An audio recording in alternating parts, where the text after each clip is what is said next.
The second time Finnick talks to Katniss, so much is going on, so much subtext, so many things that'll lead to more things later on. I need to break it down. Also, this is canon to the books, not the movie, but there is a deleted scene of this that was pretty accurate. So in the first day in the training center, Katniss is at the knot station. She's working with the trainer there, learning more knots, and she's been there for an hour and a half when Finnick comes over. He sneaks up behind her, reaches his arms around her, and finishes the knot she was working on, just taking the rope out of her hands, standing very close to her, getting up in her space, seeing how far he can push her boundaries or what she does when he tries to push them. He's able to gather some information about Katniss by how she reacts to this. She just sort of stays there. I feel like she's trying to act unbothered by this and unfazed. And when Finnick does this, he's also trying to display his usefulness and his talents as a possible ally to Katniss. He's showing he's an expert in knots and knows more about knots than she does. He could be useful as an ally. And at this point in the Rebel plan, it's not certain who will be Katniss's main allies in the arena.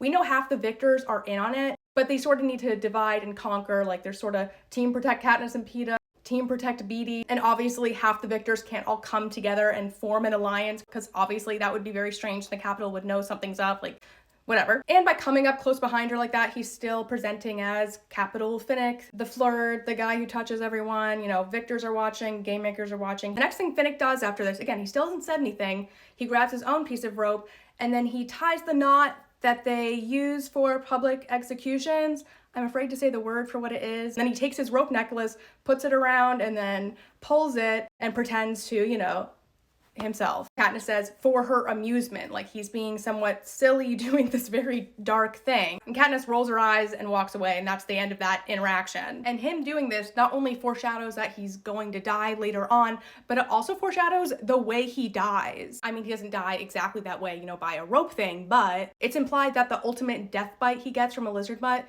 is on his neck. It says one yanks back his head to take the death bite, so I presume that means they bite his throat. And that's how we lose Finnick. Suzanne foreshadowed it.